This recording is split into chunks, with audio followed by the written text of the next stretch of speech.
বন্ধুরা, আমার শ্বশুর আমার সঙ্গে এমন একটা কাজ করে বসবে হঠাৎ করে, এটা আমি জীবনে স্বপ্নেও ভাবিনি। আসলে বন্ধুরা, আমার সমস্ত কিছু দেখভাল করতো আমার শ্বশুর। আমার স্বামী মূলত একজন প্রবাসী, সে বিদেশে থাকে। স্বামী আসলে আমার দেখাশোনার সময় পায় না, বা আমার কি কি লাগবে, কি কি দরকার, আসলে আমার স্বামী এত কিছু তার জানে না আমার কি কি লাগবে। সে হচ্ছে বিদেশে থাকে। কিন্তু এই বাড়ির একটা নিয়ম হলো কি, বাড়ির বউ যারা আছেন তারা কিন্তু বাহিরে যেতে পারবে না, নিজের মতো করে চাইলে শপিং কিংবা বাজার হাটে খরচ করতে পারবে না। এই বাড়ির আসলে বাজারে যায় না, আসলে এই বাড়ির পুরুষরাই বাজারে যায়। আমার একটা ছোট দেবর ছিল, কিন্তু ছোট দেবর ওরা তো বয়স হয়নি, ওই স্কুলে পড়াশোনা করতেছে। পাশাপাশি আমার যা কিছু লাগে টুকটাক এনে দেয়, কিন্তু আমার শ্বশুরই মূলত আমার সবকিছু দেখভাল করে, আমার দেখাশোনা করে। তোমাদেরকে বলে রাখি, আমার কিন্তু শাশুড়ি নেই, আমার শাশুড়ি মারা গেছে প্রায় আজকে অনেক দিন হয়ে গেছে। এজন্য এই বাড়ির একমাত্র তো বড় মানুষ বলতে বা মুরব্বী বলতে আমার শ্বশুরে, কিন্তু শ্বশুর ওরকম, তার এখনো বয়স হয়নি। শ্বশুরকে দেখলে আপনি একেবারেই বিশ্বাস করতে পারবেন না যে উনি কে, আমার হাজব্যান্ডের বাবা নাকি অন্য কেউ। মানে তার এরকম একটা বয়স। অনেকেই ওনাকে মনে করেন। উনি আমাকে প্রায় সময় ওনার সঙ্গে নিয়ে যান। একবার হয়েছে কি, ঈদ আসছে। তো ঈদ আসলে কি হয়, আমার হাজব্যান্ড আসলে ধরেন প্রতি মাসে ৫০,০০০ বা ৬০,০০০ টাকা পাঠায়। ঈদের সময় উনি ১,০০,০০০ টাকা পাঠায়। উনি সেখানে বকশিস পান, বোনাস পান, তাছাড়া আরও ১০০টা ইনকাম করেন। তাছাড়া কিছু টাকা ওনার কাছেও জমা রাখেন। সব টাকা তো আর আমাদেরকে দিয়ে দেয় না, ওনার কাছেও কিছু টাকা জমা থাকে। ঈদ আসলে উনি অনেক টাকা দেন, যেন আমরা বাজারহাট খরচ করতে পারি। পাশাপাশি বাড়ির ছেলেমেয়ে যে কয়জন আছে, ছোট বাচ্চা কাচ্চা যারা যারা আছে, সবাইকে যেন আমরা কাপড় চোপড় কিনে দিতে পারি। এজন্য উনি কিছু টাকা এক্সট্রা পাঠান। তো ঈদের সময় একবার হয়েছে কি, আমার শ্বশুর আমার জন্য একটা শাড়ি নিয়ে এসেছিল। ঠিক আছে, মানে বাড়ির যত মানুষ আছে, যেমন আমার ছোট দেবর, তাছাড়া ওই বাচ্চা কাচ্চা যারা আছে তাদের জন্য কাপড় চোপড় নিয়ে এসেছে, আমার জন্য সাবান নিয়ে এসেছে, একটা শাড়ি নিয়ে এসেছে, ব্লাউজও বানিয়েছে, একটা ব্লা নিয়ে এসেছে। তাছাড়া ওই মেয়েদের কসমেটিক্স, চুড়ি, এগুলো অনেক কিছু নিয়ে এসেছে আমার শ্বশুর আমার জন্য। তো এর আগে আগে উনি আমাকে অনেক কাপড় দিয়েছেন। তো এবারে উনি প্রায় সময় আমার জন্য কাপড় নিয়ে আসেন। আমার শরীরে সেটা লাগে না, হয় বড় হয় না হয় ছোট হয়। তো বাড়িতে উনি যে শাড়িটা আমার জন্য নিয়ে এসেছিল, এই শাড়িটা আমার শরীরে লাগে নাই। মানে আমার শরীর একেবারে ছোট মনে হচ্ছে। তাছাড়া কালারটাও আমার খুব একটা বেশি পছন্দ না। তাছাড়া উনি আমার জন্য যে ব্লাটা নিয়ে এসেছিল, এটাও আসলে আমার সাইজ মতো হয়নি। এটাও আসলে ছোট হয়ে পড়েছে। বাড়ির সবার জন্য এই যে কাপড় নিয়ে এসেছে, কম বেশি সবারই লেগেছে, কিন্তু আমার তো আর লাগে নাই। তাছাড়া আমার শ্বশুরের আন্দাজ ভালোভাবে এখনো হয় নাই। তো আমি শ্বশুরমশাইকে বললাম, বাবা, আপনি কোন দোকান থেকে নিয়ে এসেছেন, এটা তো হচ্ছে না, লাগে না। তাছাড়া আমার পছন্দ হয়েছে না এই শাড়িটা, এটা কি চেঞ্জ করে আনা যাবে? তখন শ্বশুর আমাকে বলতেছে, হ্যাঁ, চেঞ্জ করে তো আনা যাবে। উনি আমাকে বলে দিছে যে চাইলে আপনি চেঞ্জ করে নিতে পারবেন, কোনো সমস্যা নেই। কিন্তু বৌমা, চেঞ্জ করে কোনটা আনবো, কোন কালার আনবো? তখন আমি শ্বশুরমশাইকে বললাম, বাবা, আপনি একা যাবেন না, আমিও আপনার সঙ্গে যাব। তখন শ্বশুর আমাকে বলতেছে, বৌমা, তাই বলে কি তুমি যাবে? এটা তো আসলে ভালো দেখায় না। দেখো, এবারের বউয়েরা তারা আসলে বাজারহাটে খুব একটা বেশি যায় না, বা যাওয়া আসত করে না।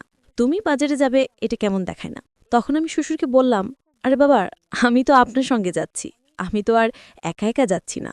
হ্যাঁ, এবারের মেয়েরা বাজারে যায় না, একা একা যায় না। আমি তো আর একা একা যাচ্ছি না, আপনি তো আমার সঙ্গে যাচ্ছেন। তাছাড়া একটা কাজ করেন না, আপনি বরং একটা সিএনজি খবর দেন, আপনার পরিচিত যদি থাকে, সিএনজির ভিতর করে যাই, তাহলে তো আর এই মহল্লায় মানুষজন কেউ দেখবে না। সিএনজির ভিতর দিয়ে কই যাচ্ছি না যাচ্ছি, তাছাড়া আপনি তো আমার সঙ্গে আছেন। তখন শ্বশুর আমাকে বলতেছে, হ্যাঁ, এই কথাটা ঠিক বলেছ। আচ্ছা ঠিক আছে, যেহেতু তোমার কাপড় হয় না, প্রতিবারই তোমার জন্য ভুল কাপড় নিয়ে আসি, যেহেতু হাতে এখনো সময় আছে, আচ্ছা চলো, তোমাকে নিয়ে বরং বাজারে যাই। তখন শ্বশুর আমাকে নিয়ে বাজারে যাওয়ার প্ল্যান করতেছে। তখন সে একটা সিএনজি যাওয়ার দিল, একটা সিএনজি আমাদের বাড়িতে আসলো। বাড়িতে আসার পর আমি সিএনজিতে উঠলাম রেডি হয়ে, শ্বশুরও আমার সঙ্গে উঠল। শ্বশুর সিএনজির ভিতরে আমার পাশেই বসেছে। যাবার পথে বন্ধুরা, আমাদের বাড়ি থেকে বাজারে পর্যন্ত যেই শপিং মলে আমরা গিয়েছিলাম, রাস্তাটা বেশ খারাপ। এই এলাকার রাস্তাটা বেশ কিছুদিন যাবৎ অনেক খারাপ হয়েছে। বৃষ্টি আসলেই এই রাস্তা গর্ত হয়ে যায়, খারাপ হয়ে যায়। মাঝে মধ্যে এলাকার লোকজন বালু, মাটি, ইট দেয়, কিন্তু তাতে কোনো কাজ হয় না। এলাকার মেম্বার, চেয়ারম্যান, তারা কোনো কাজ করে না। অনেকবার এই রাস্তা প্রস্তাব হয়েছে, কিন্তু কোনোভাবেই আর হচ্ছিল না। সিএনজি একবার এদিকে আসে, একবার ওদিকে যায়। শ্বশুরের সঙ্গে আমার শরীরে বেশ কয়েকবার বাড়ি লেগেছে, এবং আমি বেশ কয়েকবার ওনার উপরে গিয়ে পড়ে গেছি। উনি বেশ মজা পেল, আমি বুঝতে পারলাম। আরেকবার তো উনি আমার উপরেই চলে এসেছে, এমনভাবে রাস্তা, গাড়ি লাফাচ্ছিল, আমিও লাফাচ্ছিলাম। একবার তো আমি ওনার গালে গিয়ে একটা চুমাই দিয়ে ফেলেছিলাম, এমন জোরে জোরে লাফাচ্ছিল। আমি বুঝলাম শ্বশুরমশাই তখন বেশ লজ্জা পেয়েছিল।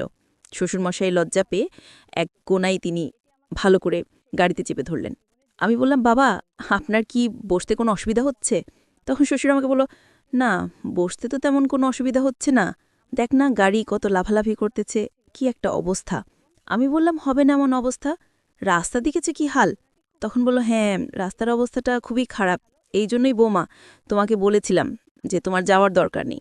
আমি বললাম, আমার তো কোনো সমস্যা হচ্ছে না, আমার মনে হয় আমার থেকে আপনারই মনে হয় বেশি সমস্যা হচ্ছে। তখন শ্বশুরমশাই একটু লজ্জা পেয়ে বলবেন, আচ্ছা তাকে বাদ দাও, আমরা তো চলে এসেছি। এই কথা বলে আমরা সেই দোকানে গেলাম।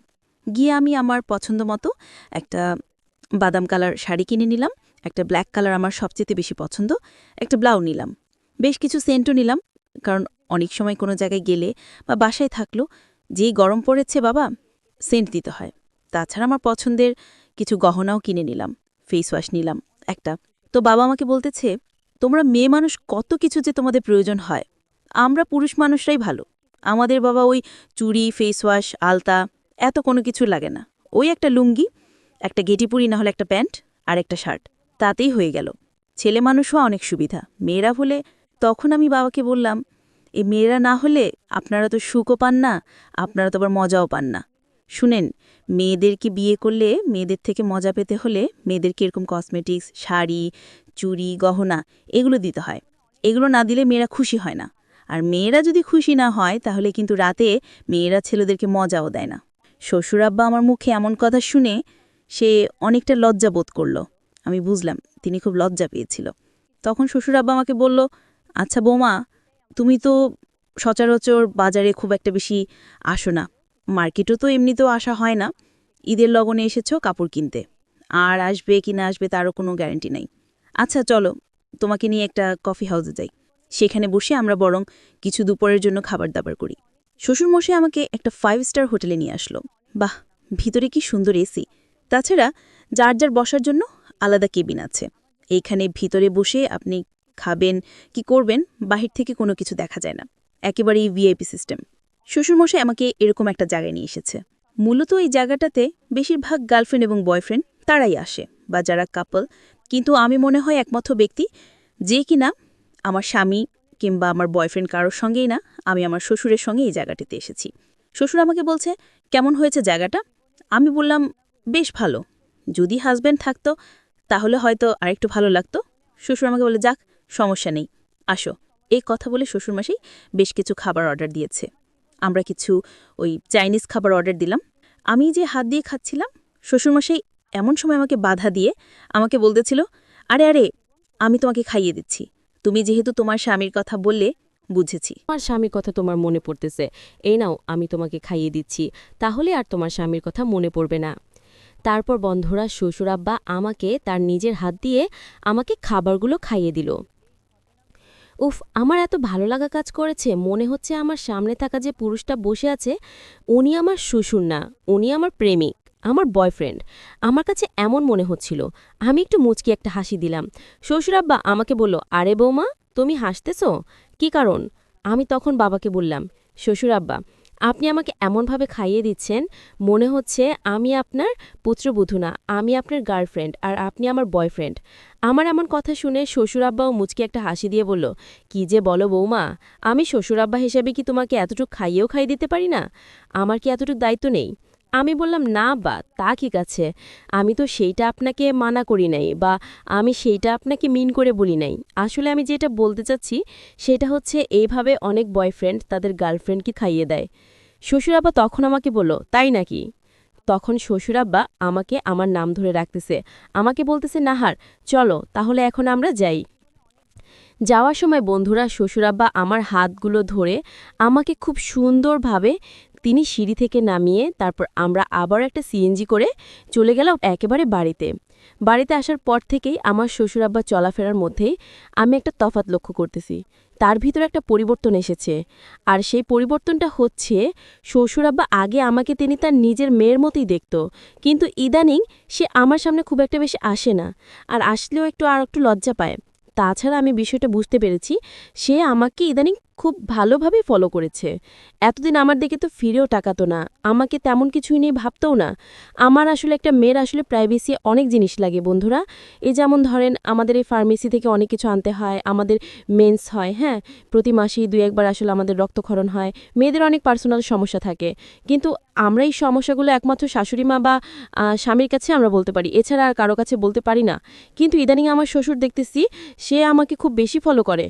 কখন আমার মন ভালো, কখন আমার মন খারাপ, কখন আমার মুড আছে, আবার কখন আমার মুড নেই। মানে শ্বশুরমশাই একেবারেই আমার মন মতো চলতেছে। তাছাড়া আমি কি খেতে পছন্দ করি, আমি কি পড়তে পছন্দ করি, শ্বশুরাব্বা এই সমস্ত কিছু সে ধীরে ধীরে শুরু করে দিয়েছে। আমি বুঝলাম ইদানিং শ্বশুরাব্বা আমার দিকে খুব বেশি ফোকাস দিচ্ছে, আমাকে ফলো করতেছে। কিন্তু শ্বশুরাব্বার উদ্দেশ্যটা কি সেটা তো আমি বুঝতেছি না। আমি ভাবলাম আসলে আমার শ্বশুরাব্বা চাচ্ছেটা কি, উনি আসলে কি চায়, আসলে আমাকে এই সব কিছু আমাকে বুঝতে হবে।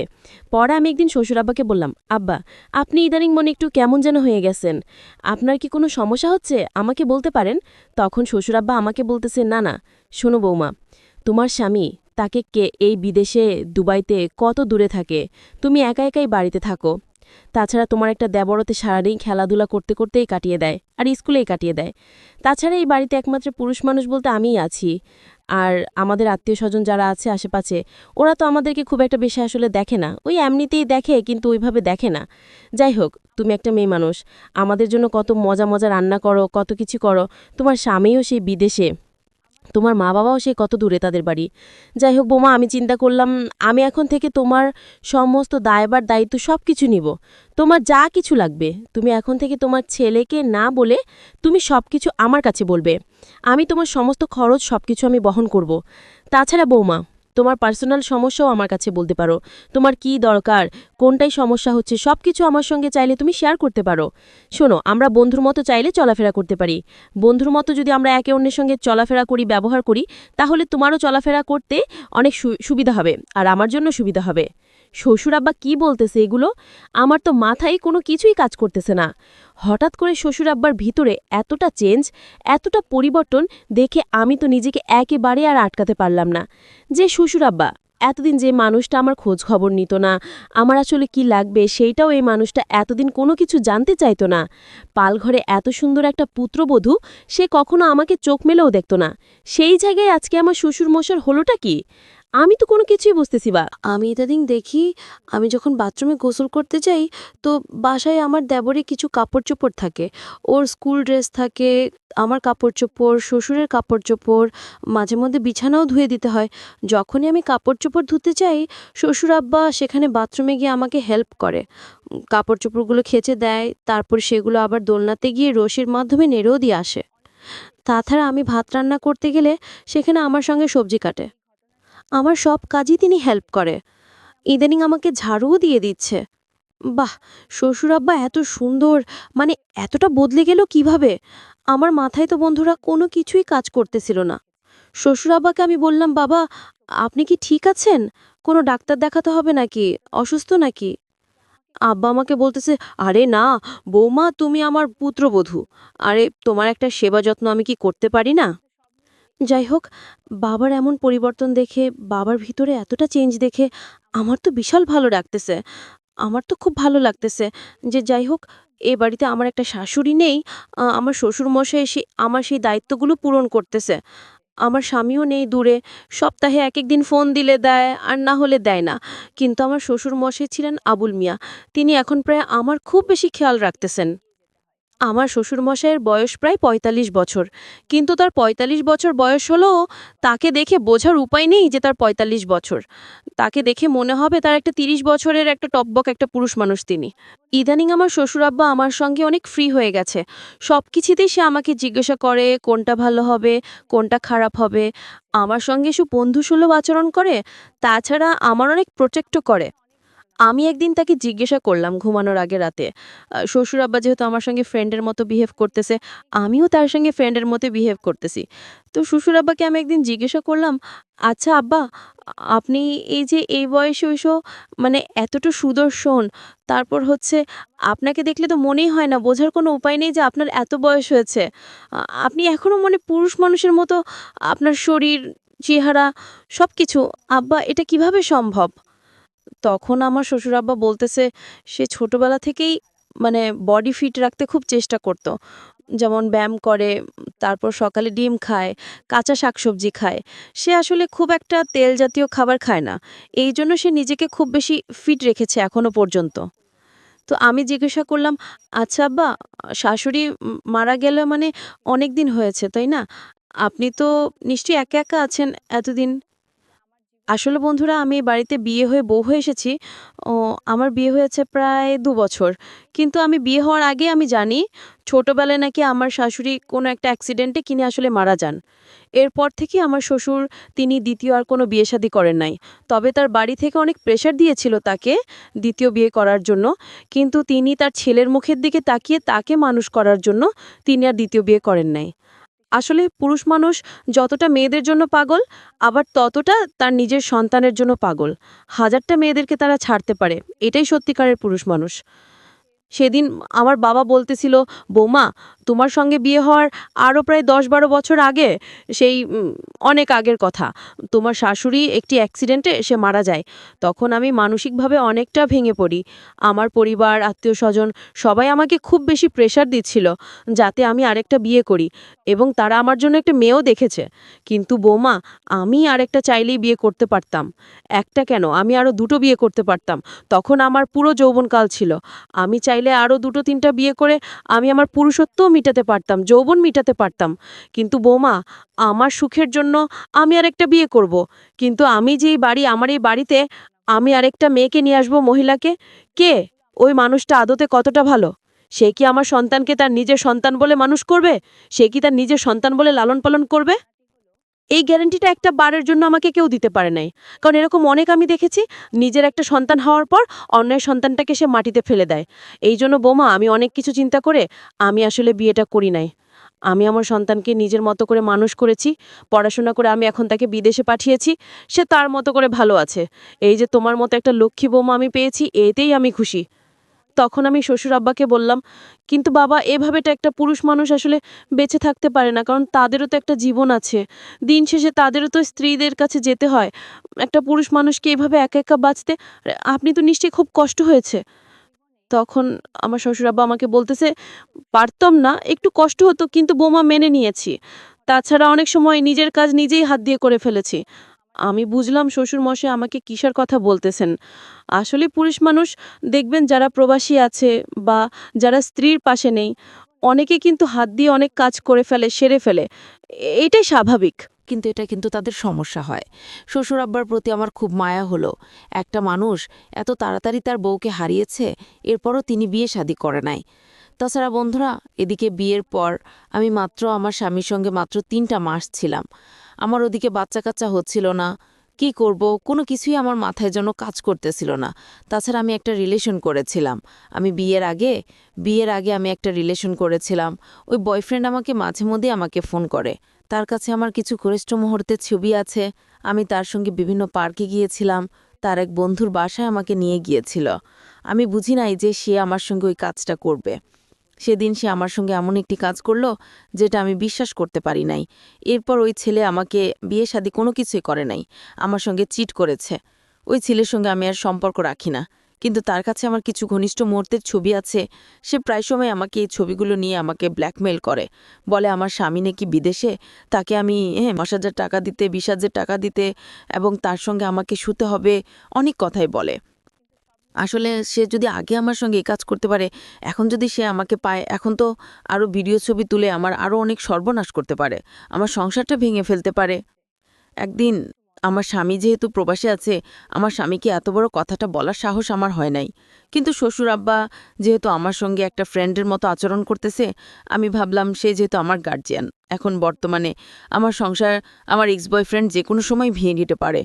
না, আমি ভাবলাম আমার শ্বশুর আব্বাকে এই বিষয়টা জানিয়ে রাখা উচিত। কারণ যে কোনো সময় যে কোনো কিছুই হতে পারে।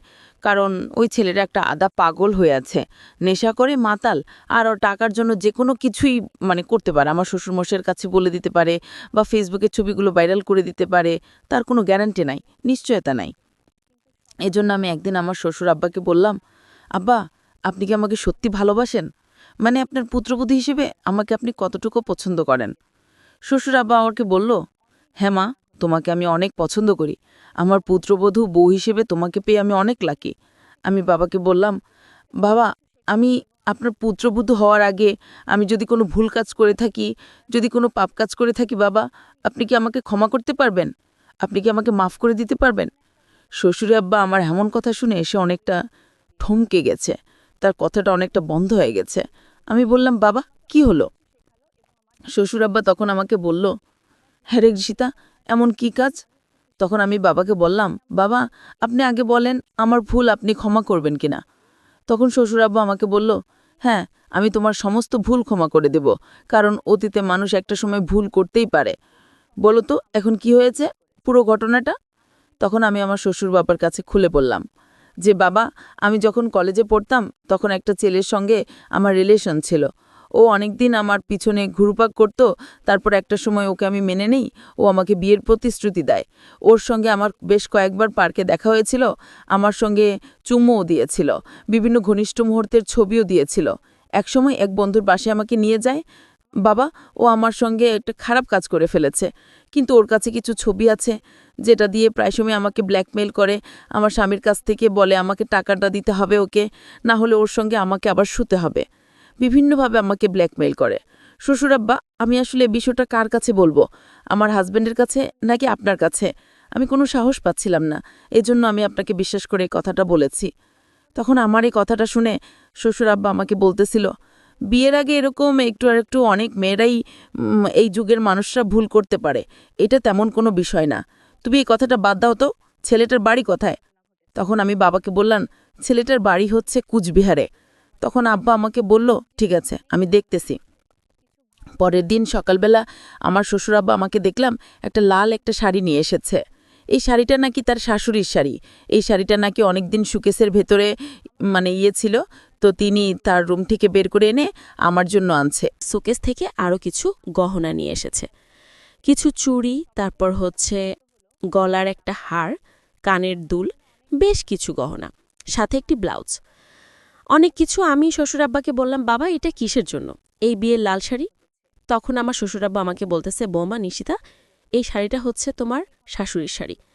এই শাড়িটা আমি তোমার শাশুড়িকে বিয়ে করে এই বাড়িতে নিয়ে এসেছিলাম, তার সঙ্গে আমি বাসর করেছিলাম। তারপর এই শাড়িটা পরের দিন সে আবার সুকেশে উঠে রেখে দেয়। সে বলেছিল তার পুত্রবধূকে সে এই শাড়িটা উপহার হিসাবে দিবে তার নিজের হাতে, কিন্তু তার তো দেওয়ার কোনো সৌভাগ্য হয় নাই। আমি তোমাকে অনেকবার দিব বলে দেওয়া হয় নাই, তাই ভাবলাম আজকে এই শাড়িটা আমি তোমাকে দেব। এই শাড়ির একমাত্র অধিকার তোমার।